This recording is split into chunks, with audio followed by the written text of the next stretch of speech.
आज कॅबिनेटच्या बैठकीला शिंदेंचे बहुतांश मंत्री गैरहजर असल्याची बातमी आपल्या माध्यमातून आम्हाला बघायला मिळत आहे। काही मंत्री तर दालनात होते, मात्र त्यांनी बैठकीत येणं टाळलं असंही कळतंय। मला वाटतं ही बातमी काही फार अनपेक्षित अशी नाहीये।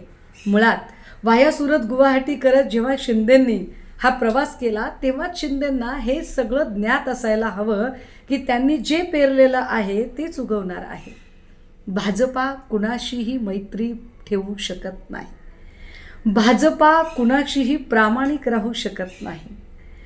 गेल्या 25-30 वर्षाच्या मैत्रीमध्ये आम्हाला कायम महाराष्ट्रात शिवसेना मोठा भाऊ असं म्हणणाऱ्या भाजपाने जो पाठीत खंजीर खुपसला, ती भाजपा अवघ्या 25 महिन्यामध्ये शिंदेंना जवळ करेल असं जर शिंदेंना आणि शिंदेंच्या मंत्र्यांना वाटलं असेल तर मला वाटतं त्यांचा फार मोठा गैरसमज आहे। आणि हो, शिंदेंकडून लोक जात आहेत म्हणून शिंदेंनीही त्रागा करायचं काही कारण नाही। कारण जेव्हा जहाज बुडत असतं तेव्हा सगळ्यात आधी उंदीर बाहेर पडतात। तुम्ही ज्यांना वाघ म्हणून सोबत घेतलेलं आहे ते सगळे उंदीर आहेत हे हळूहळू तुम्हाला कळायला लागेल। जसजसा SITचा, EDचा आणि एकेकाच्या चौकशीचा पाश आवळला जाईल तसतसं सिंहासन डळमळीत व्हायला लागेल। आणि त्याचा पुरावा आत्ता दिसत आहे।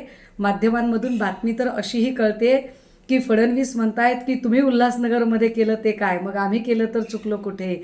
मला वाटतंय ठकास महाठक दोघेही एकमेकांना भेटलेले आहेत, त्यामुळे छान चाललंय सगळं।